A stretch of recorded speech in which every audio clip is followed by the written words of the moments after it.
Mission Hope, inspirational stories of faith and triumph. Life's many upheavals, sharp curves, twists and turns, the challenging circumstances coming right at you are nonstop. The inner wars within are outside your control and feel overwhelming.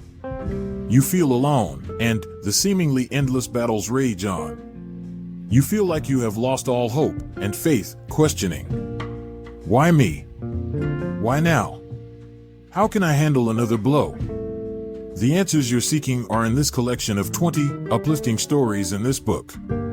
Within its golden pages, from the deep confines of their hearts and souls, these extraordinary authors have opened up and are here to assist you in navigating the deep, daunting, and dark waters that you are facing. Each story is unique in its experience, but similar in the fact that through everything presented to them in life, these authors have found the way back to success, peace, and joy through hope and faith. These authors have turned tragedy into tranquility once again. Now, they are here to empower you, to shift from what once was fear and failure into the future of your dreams. They offer as a gift to you the freedom to choose your destiny. Now, it's time to turn the key and walk through the door. Hear from the authors themselves as they share their journey and story with you, here on Living the Next Chapter. Okay, everyone, welcome back to Living the Next Chapter. I have a returning guest, which always makes me happy. Karen is back on the podcast. We're going to be talking about her new chapter in the next book from our great friend Shar Murphy. And we're going to be talking about Mission Hope, but this is the one about faith. And we're excited to have Karen Ortega back on the podcast. Karen, it's great to see you. Welcome back to Living the Next Chapter. Thank you for having me. I'm glad to be here. It's so cool to have guests come back. I feel privileged and honored to have you back again. We were chatting on book 1 about Mission Hope, and you shared an amazing story with us about your backstory and where you got to today from all the things that have happened in the past. And I was quite inspired to have you on the show, and it's always great to have you back. Would love to get an update. What's new with you from the last time we chatted? Well, what's new is that I have wrote another book with Shar, the Mission Faith, and I have learned through that book. There's a different story, a little different storyline, but I have learned through this next chapter that there's a lot of forgiveness that has to go into letting go of the past. And so this story kind of goes from the first story was about what I had to endure and deal with, the abuse and what have you. And then the second story is more about me allowing forgiveness to come in and take hold and freeing me from the backstory of my life. Is it hard as a new author to sit down and write out your thoughts and share them with the world? Is that a difficult process for you at all? No, it just seems to come right out of my mind onto the paper. Just flows out.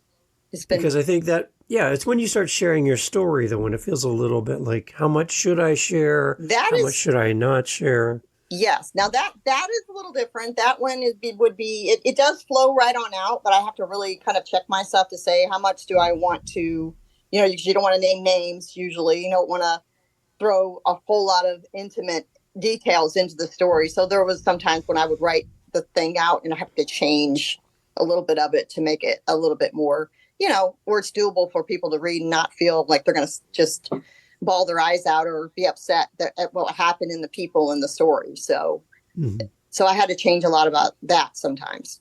And the chance again to work with Shar Murphy, the amazing Shar Murphy. Tell me a little bit more about your relationship with Shar. How has it grown from the first book you've written with her and the first chapter to today?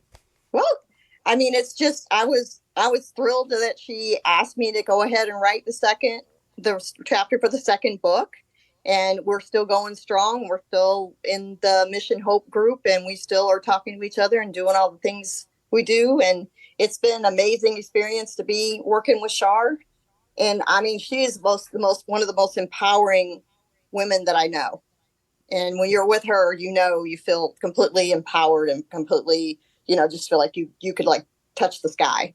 And we did this, I think, in the first time you were on the podcast, but Shar is going to listen to this episode for sure. We know Shar is going to do that. But I would love to give you an opportunity. If I kind of got out of the way for a moment and it was just you and Shar, what would you say to Shar? Because she's going to hear this. But what's your message to Shar from you directly to Shar? I'm not here.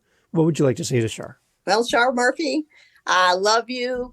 And I am so grateful that you asked me to start the first book, and even more grateful that you asked me to do the second. And I think it was this amazing opportunity for me coming from where I was and where I am now. And you have helped inspire me to be a bigger person and a better person. And I love you for that. I love that you said a bigger person. Can you expand on a bigger person? I think that's interesting.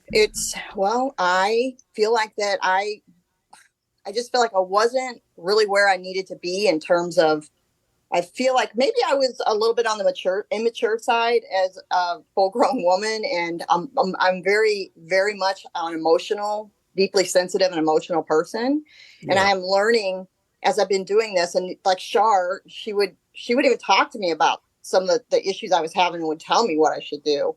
And so with the advice of older women who have kind of already been through this or been through something similar, they help propel you up. And so I started seeing, okay, I shouldn't be doing that. I shouldn't be doing this. I should be this stronger person, where instead of maybe getting really upset and being highly upset that maybe I should have just walked away, or maybe I should just not say anything, or maybe I should just send them love and walk away that way. But it just made me feel like I became a bigger person as far as inside. I'm no longer as upset and volatile, I guess I could say. Maybe that's not the best word to use, but something, it just makes me feel a little more expanded as a person. There's a reason why great people come into our life, like Shar, who can give us insight, can help us grow. Yeah. They just see the world differently for us, and they see something different in us that we don't see in ourselves. Exactly. That's what I love, right? And I see that in Shar. She brings things out of people that they're like, I didn't even know that was in me. Mm-hmm. And she's sharp, right? Too. She'll snap it. She'll tell you, Karen, no. So, yeah. So what's interesting, though, is as you learn from Shar, people then start learning from you, because you're now in a different spot than when we met first. For the first book, you're in a different spot yourself. And now you have the opportunity to do what Shar has done for you. You can now do that for someone that is maybe struggling in areas that you can speak to. Yeah. And that's interesting as well. It is. And that inspires me as well. I do have a bevy of women around me that are older than me that have helped me and helped me see that, the stuff that I may have done in the past that I didn't know better than to do, that they've showed me that, no, this isn't the way you do it. You want to do it this way, So it was a huge help, because I wasn't modeled that as a child. My mom was very, she was real emotional too. So I didn't have a model to know, how do you act when somebody's really upset you or said something to you that's really mean, or how are you supposed to act when that happens? So that's when I say the bigger person, is that it is teaching me how I'm supposed to be as opposed to how I was, because that's what I was modeled growing up, was a very emotional, sensitive mother that was sometimes she could be kind of chaotic herself. And so I had to learn to not be that. It's okay to be emotional and it's okay to be sensitive. You have to have that. But in terms of turmoil, and that you have to learn how to walk away or how to handle it in a different way. Yeah. How to turn that into your superpower. Yeah. Right. Mm-hmm. That's the difference. Something that could be a limitation could also be a strength. Yes. And I looked at it as a limitation because, of course, people I was with told me it was a limitation. And I was like, I thought it was a pretty strong strength to be able to speak your mind or say what you feel, or, and I still think it is. But I think that at some point you want to move away from any drama or any chaos that somebody's bringing to you, and you're reflecting it. So you need to move away from that and learn to either walk away, handle it differently, to be a better you. Nice. That's good. Talk a little bit about your chapter then. What are we going to find when we come to your chapter? What's in there for us as a reader? Well, in this chapter, I mostly went down the road of what I learned from the last chapter in the last book, Mission Hope, was that after all of the fire had been put out and all of the everything that I laid out in the pages was just, my descent, kind of what I would call my descent into hell, with sometimes with people that didn't have my best interests at heart. And in this chapter, I decided that in between that book and this book, I had come to the terms that I realized that people are there to help you. And that if I continue to go down the road of being bitter and really mad about it, it's just going to keep me in place, and I can't move forward. I can't move up. I can't move out. I can't expand. I can't anything. So I decided that I needed to find a better way. And this thing started to come to me. I can sometimes hear things. And it was just a matter of me in this chapter getting down to actual reflecting on myself and what has happened, and then saying, okay, enough's enough. Now what do I do? And so the forgiveness comes into play here in this chapter about how people come into your life as mad as you are and as hard as they can be on you. They're here to help you. And they literally did. Up with everything that happened, I literally learned independence. I learned self-empowerment, the power of choice, confidence. There's so much that I learned. Even though it still kind of hurts me a little bit, it taught me to be okay alone. It taught me to be that I was okay with myself. I can buy my own flowers. I can write my name in the sand. There you go. So yeah. And it just totally, this whole story was just me letting go of them, of the situation, of what happened, and, the cycles. And, it really helped me grow. So I know Shar was one of those people for you that could come in and help you in that way. But who else comes to mind that was part of the journey of writing this chapter? Who else was there for you to help you see this? Well, I also have a friend named Nancy who is instrumental, and she's a powerhouse herself. She's just a powerhouse lady. She's a little older than me, and she was very helpful with that. And there's several other women that I know that I never knew before, but they're in my life now. And it's a challenge to still hook up with them because I'm not still quite in the place where I want to go move completely towards them yet. And I'm still growing in myself and learning self-confidence in that. And so, but they just have an energy about them that they just know what they want and what they're doing. And they'll bring that to me when I talk to them and say, okay, Karen, this is what we're going to do. And it was just really, it was something I could look and reflect on because I could see from their standpoint where they were coming from, and they saw where I was coming from. And they were very loving towards me about the whole thing. And it wasn't, I didn't feel at all like an outcast with them. They were very just forthcoming about how they felt in the situation and with me. And it was just super empowering. I think the one thing that I've seen, Karen, from my perspective is there's people in my life that fill my cup. They're just amazing people. And every time I'm with them, I feel better. I feel like I can do more. But the one thing I know is that I don't do a good job of is letting them know that they do that for me. I just kind of assume that they know, right? Yeah. How important is it for you to tell these people who help you that you really made an impact on me? You, like you did for Shar, just as we did at the beginning of the podcast. You, Shar, really mean this to me, and this is why I love working with you. I love what you do in my life. And speaking the words, because I think a lot of people need to hear the impact that they have on us that they might be unaware of. Yeah. And how much we appreciate them. Have you had the opportunity to kind of reach out to these people? And not in that way. Now that you say that, that is definitely something that is another aspect of me that I'm literally working towards doing. I'm literally a positive person for the most part. And that is something that I will take into consideration and probably do after this phone call, after this after this interview. So. Right. I think it's just, there's, in our family, we've had loss in the past, and what happens, what seems to happen is everybody comes out of the woodwork. Everyone kind of gathers together when there's loss and we lose someone special. And we all gather around and we all talk about how amazing that person was when they were with us. But I feel like I'm kind of on a mission of just raising this question with everyone is, wouldn't it be great if we were able to have that conversation with them while they're here? Yeah. And tell them, listen, my life was headed this way. You came in my life and now it's headed this way. And I wouldn't be on this path if it wasn't for you.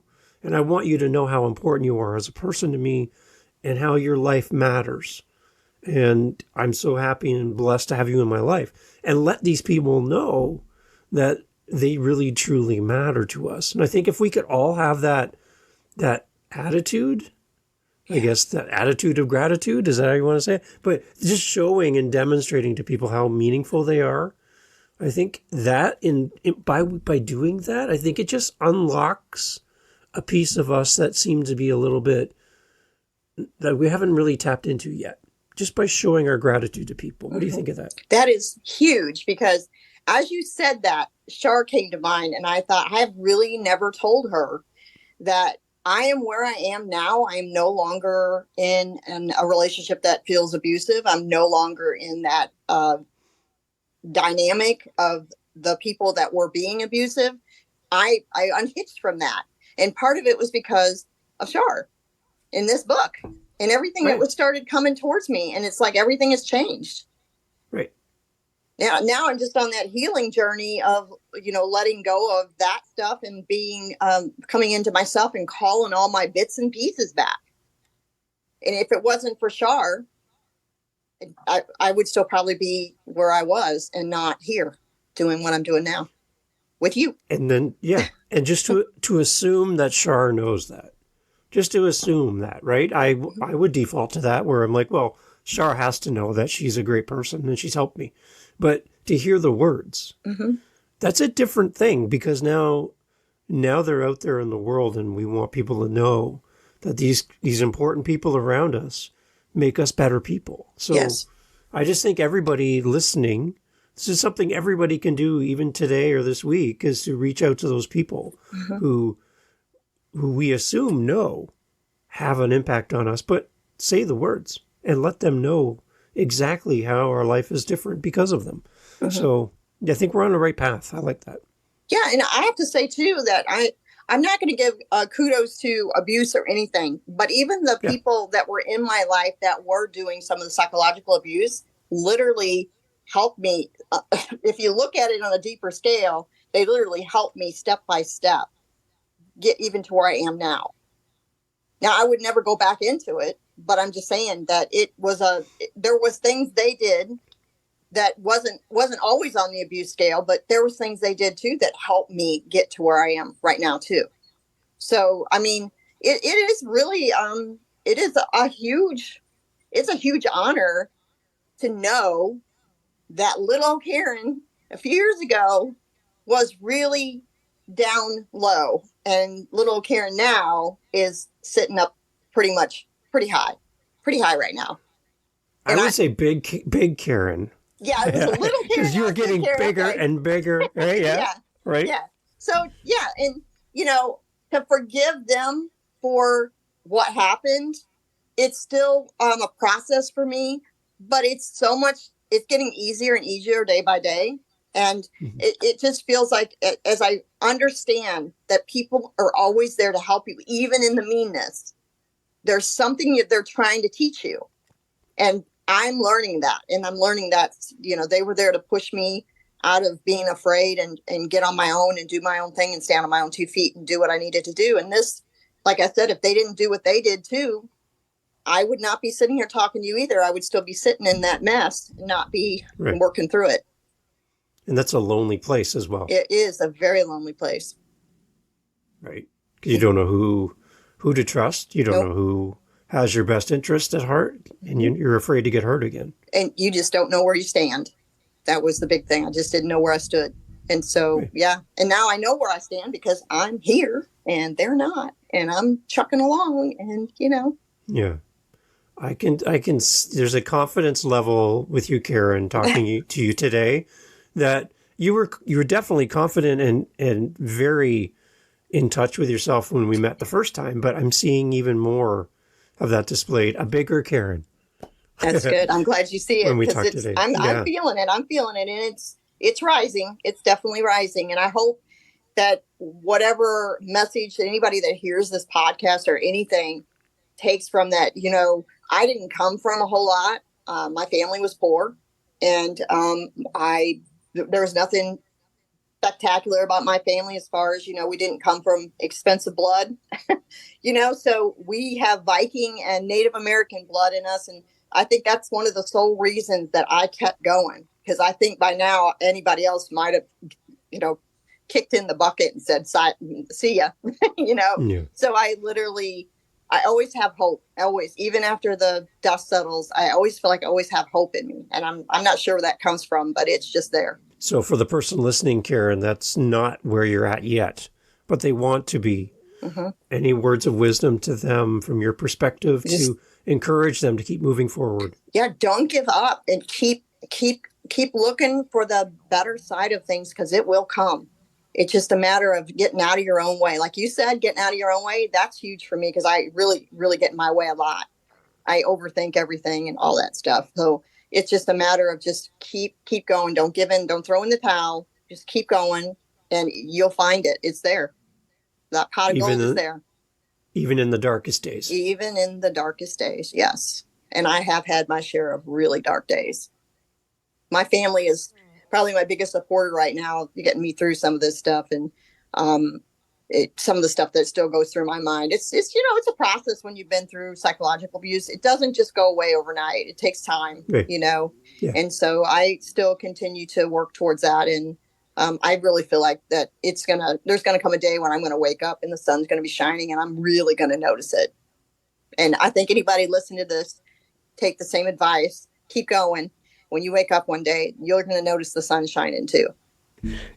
Karen, you're on fire. I love this. This is great. You're just like, you're speaking directly to us. And I'm anticipating someone listening to this would be like, I'm inspired. I want to read your chapter. I want to know more about you. To that end, Karen, where do people connect with you about your chapter, about your story? Where are you most active so people can connect with you? Well, my email address is usangel@0808@yahoo.com. That's about all the places you can connect with me right now. So, Good. But can I say one more thing?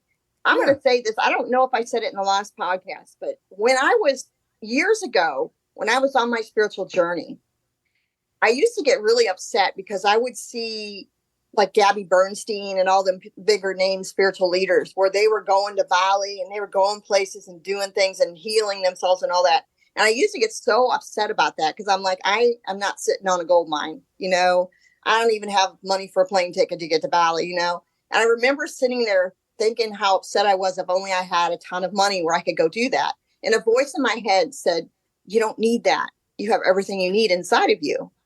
And I said, what? And I was like, what? So what I realized was that I didn't need that. I literally started healing from where I was on my couch. And I've been healing ever since. And I didn't need Bali to do it. I did not need to go to Bali to do that.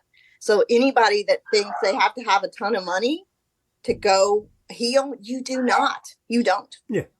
So if you're poor, it's okay. You can heal from being poor, right on your couch. Nice. Yeah. Yeah. Because that whole thing about having all the money to get that's that shouldn't stand in the way of your healing. Nope. But it did for a while for me, because I was just in a victim pity party thing. But once you get out of that and realize, the voice said, no, you don't need that. You don't. So I believe that, because that was my inner spirit or whatever telling me this. And literally that's exactly what I've been doing. And I never went to Bali. I've never been I've been to Missouri and Florida. That's it. I haven't been anywhere else. So if I can do it, you all can do it. Promise. Awesome. So. And that's a great place to end off, Karen. I love that. Okay. Thank you for sharing that. That is amazing. And we want everyone to go buy the book, help support Shar and all the great authors a part of the next book. And Karen, I It's great to see you again. It's great to have you on the podcast and reconnect. And again, I'm seeing a bigger Karen, and I think that is amazing. Thank you so much. Thank you for having me on the podcast. I loved it. It's amazing. So everyone, please go check out the show notes. All the information about Karen's chapter in the new book and connecting with Karen as well will all be included. And again, Shar Murphy, we love you. Thank you for making this all happen for us. Thank you, Shar. Hey, just jumping on here at the end. Thank you so much for checking out this episode, Living the Next Chapter, talking about Mission Hope Volume 2. You definitely want to pick up a copy of this book. Head over to ourmissionhope.com, missionhope.com. All the information in the show notes. Get a copy of this book. Get one for yourself. Get one for your best friend. And let's encourage these authors as they write and share their stories with us. If you want to connect with me, my name is Dave. livingthenextchapter.com. livingthenextchapter.com. I would love to have you reach out through the website. Let me know what you think of this episode, what you think of the podcast. And let's encourage our fellow authors, and let's do something great. Thank you for being here on the podcast. Again, it's the second book from our great friend Shar Murphy, Mission Hope, Inspirational Stories of Faith and Triumph at ourmissionhope.com. Thanks for being here. Catch you on the next one.